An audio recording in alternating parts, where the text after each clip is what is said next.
Gas welcome back to my YouTube channel. Fasiq ड्रामे में फातिमा के ऊपर अब वो इम्तिहानात आ चुके हैं जो उसने सबसे पहले करना चाहिए था। अगर वो सबसे पहले करती तो आज उसे वो दिन ना देखना पड़ता। अब देखना ये है कि क्या फातिमा अपने ताया अबू की बात मानकर हमेशा के लिए मुतहर से जान छुड़ा लेगी। आज की इस वीडियो में मुकम्मल डिटेल के साथ आप लोगों को बताएंगे। जल्दी से हमारे चैनल को सब्सक्राइब कर दें और साथ में लगे बेल आइकन बटन को लाजमी ठोक दें ताकि नई से नई आने वाली वीडियो की नोटिफिकेशन आप लोगों को आसानी के साथ मिल सके। मंसूर साहब मुतहर के घर जब से जाता है उस दिन से मुतहर ने मंसूर की इतनी ज़्यादा इंसल्ट की है कि उसके जो जहन में होते हैं अजीब तरह के ख्यालात आ रहे होते हैं। मुतहर उसे साफ इनकार कर देता है। मंसूर साहब वहाँ से गुस्से से निकल पड़ता है और उसके जहन में एक अजीब तरह के ख्यालात आ रहे होते हैं कि मेरा बेटा, मेरा भांजा देखो मेरे सामने इस हिसाब से बात कर रहा है। वो अपनी इंसल्ट कभी भी नहीं करवाना चाहिए था। उससे आज ज़िंदगी में पहली दफ़ा इतना ज़्यादा दुख मिल रहा है। जैसे ही वो अपने घर में जाता है वहाँ पर फातिमा अपने कमरे में रो रही होती है अपने बच्चे के लिए, तो मंसूर साहब उसके सामने और उसके पास जाकर खड़ा हो जाता है।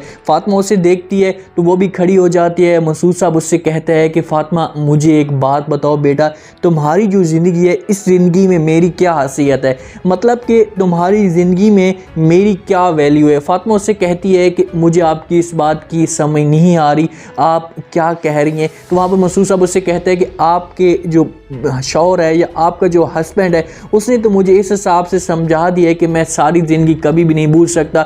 मुझे वो पता चल चुका है कि उसकी ज़िंदगी में मेरी क्या वैल्यू थी। फातिमा उससे कहती है कि आप मुझे कुछ बोलेंगे तो सही, मैं आपकी हर बात मानने के लिए तैयार हूँ, क्योंकि मंसूर साहब उससे कुछ बातें मनवाना चाहता है। उसे इस हिसाब से उसके ऊपर सवाल कर रहा है कि फातिमा बड़ी परेशान हो जाती है। मंसूर साहब उससे कहते हैं कि मैं आपसे एक बात कहूँगा लेकिन आपने मेरी बात को कभी भी इनकार नहीं करना। फातिमा उससे कहती है कि मैं आपकी बात को ज़िंदगी भर में इनकार नहीं कर सकती और ना ही मैं आपकी बात को इनकार करने का सोच सकती हूँ। तो मंसूर साहब ये बात करके वहाँ से चला जाता है। उससे कहता है कि ये जो आने वाला वक्त बताएगा कि तुम मेरे लिए क्या कुछ कर सकती हो। मंसूर साहब वहाँ से चला जाता है। फातिमा पीछे बड़ी परेशान होती है। उसे समझ नहीं आ रही होती कि आखिरकार इसने ऐसी बातें की क्यों हैं, वो ऐसा क्यों कह रहे, अजीब तरह की बातें कर रहे होते। उसके बेचारे के जहन में उससे उस बच्चे की यादें होती हैं। अगले दिन जी मुतहर खड़ा होता है परेशान। मुतहर की माँ उसके पास आ जाती है। उससे कहती है कि तुम अभी जाओ और अपने मामू को कॉल करो और उससे माफ़ी मांगो और उसे ये कहो कि तुमने ये सब कुछ किया है, पागल खाने में किया है, तुम किसी परेशानी में मुब्तला थे और तुम इसी वजह से उसे माफ़ी मांगो। मुतहर अपनी माँ को साफ इनकार कर दे तो उससे कहते हैं कि माँ जी चाहे जो कुछ भी हो जाए मैं उससे माफ़ी किसी भी सूरत में नहीं करूँगा। मैं उससे अगर ये सब कुछ जो कर रहा हूँ अगर मैं उससे ये सब कुछ पहले कर देता ना तो हो सकता है कि मेरे सामने इस तरह की बातें ना करता। अब वो मुतहर जो होता है अपनी माँ को भी साफ बातें कह रहे होता है, अपनी माँ को भी खरे खरे जवाब दे रहा होता है। उसकी माँ बड़ी परेशान हो जाती है। मुतहर अपनी माँ को साफ इनकार कर देता है और उससे कहता है कि मैं उसे हरगिज़ भी कॉल नहीं करूँगा और ना ही उसके पास मैं जाकर माफ़ी मांगूंगा। माँ जैसे मुतहर की ये हालत देखती है तो वो बड़ी परेशान हो जाती है कि अब ये लड़का मुझे अपने भाई से, अपनी उस पूरी फैमिली से ही निकालना चाहता है। वो उसकी माँ की बुरी बात नहीं सुनता और वहाँ से चला जाता है। मंसूर साहब ने ये फैसला कर लिया कि अब फातिमा को मुतहर से हमेशा के लिए जान छुड़वानी है, उससे तलाक दिलवानी है। और वो जाकर वकील को मिलता है, उससे सारी बातें करता है, उससे डिस्कस करता है। उसका वकील पेपर तैयार करता है खुला के और जैसे ही मंसूर साहब को थमाता है मंसूर साहब आता है नसीन बेगम को दे देता है। नसीन बेगम जैसे मंसूर साहब का ये बिहेवियर देखती है, ये सब कुछ देखती है तो वो तो बड़ी परेशान हो जाती है। उससे सवाल करती है कि आखिरकार ये सब कुछ क्या है। तो मंसूर साहब उससे कहता है कि मुझे इस बात का कुछ भी नहीं पता, जो मेरा फैसला है अब बस यही है, तुम जाकर ये फातिमा को दे दो।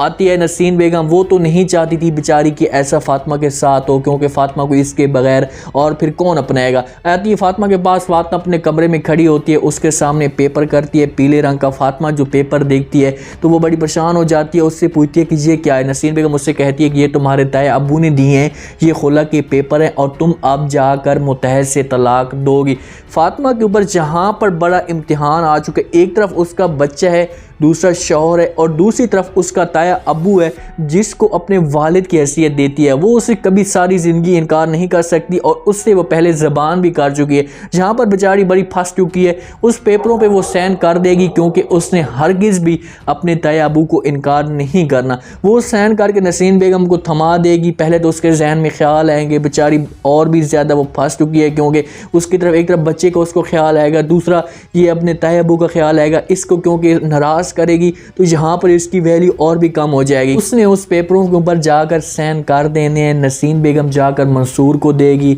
और किसी भी तरीके से वो सब कुछ पेपर जाकर मुतहर के पास पहुँच जाएंगे। अगले दिन जी सवेरा जाती है अपनी नसीन खाला के घर, वहाँ पर उसकी माँ भी होती है, खाने पे इनवाइट होते हैं, अनीका भी आई हुई होती है और अनीका मुतहर के जो गिफ्ट होते हैं वो पहन कर आई हुई होती है। जैसे सवेरा की उनके साथ मुलाकात होती है तो वो जो गिफ्ट होते हैं वो सवेरा वो गिफ्ट देख लेती है अनीका से और उसके जहन में अभी वहाँ पर वो सवाल तो नहीं करती, उससे पूछ तो नहीं सकती, लेकिन ऑफिस में आती है, मुतहर को अपने पास बुलाती है, उससे कहती है कि मुतहर वो जो थी नसीन बेगम के हम घर गए थे खाना खाने के लिए, वहाँ पर उनकी जो देवरानी है उसकी बेटी आई हुई थी और जिसका नाम था अनीका। जैसे मुतहर अनीका का नाम सुनता है तो वो तो बड़ी परेशान हो जाती है, उसके जहन पाँव तले ज़मीन निकल जाती है, लेकिन वहाँ पर उसे कहती है कि मैंने आपको जो गिफ्ट दिए थे वही वाले अनीका ने भी वही चीज़ें पहनी हुई थी, वही शर्ट पहनी हुई थी। मुतहर वहाँ पर उसे झूठ बोल सकते, उससे कह सकते हैं कि मुझे इस बात का तो बिल्कुल भी नहीं पता कि वो क्या पहन कर आई थी, हो सकता है कि उसने किसी शॉप से किसी दुकान से इसी तरह के ख़रीदे हों। सवेरा के जहन में ऐसा और उसके सामने ऐसा असलियत आना शुरू हो चुकी है जिस हिसाब से सवेरा चाहती जा रही थी उसके सामने मुतहर के राज खोलकर आते जा रहे हैं। एक तो उसका जो बच्चा है फातिमा वाला वो भी असलियत आ चुकी है, दूसरा अनीका की भी असलियत आ चुकी है, लेकिन सवेरा के सामने जो असलियत आएगी वो सिर्फ और सिर्फ अनीका के जरिए आएगी। अनीका क्योंकि मुतहर के करीब है, जो भी चीज़ें मुतहर लेकर जा रहा है अनीका वो सब कुछ पहन रही है, जो गिफ्ट उसे देकर जा रहा है वो सब कुछ पहन रही है। ये भी हो सकता है कि मुतहर को जो गाड़ी मिली हुई है वो अनीका के पास हो और इस तरीके से सवेरा वो सब कुछ देख ले। तो मेरे आज का ये रिव्यू, आज का ये प्रोमो आप लोगों को पसंद आया होगा। आपने कमेंट सेक्शन में ये बताना है कि क्या यहाँ पर फातिमा अपने मंसूर साहब की बात मानकर मुतहर से हमेशा के लिए जान छुड़वा देगी। कमेंट सेक्शन में अपनी लाजमी दें, चैनल को लाइक सब्सक्राइब लाजमी कर दें, अपना खास ख्याल करें, दुआ में याद रखें। मुझे दीजिए इजाज़त, अल्लाह।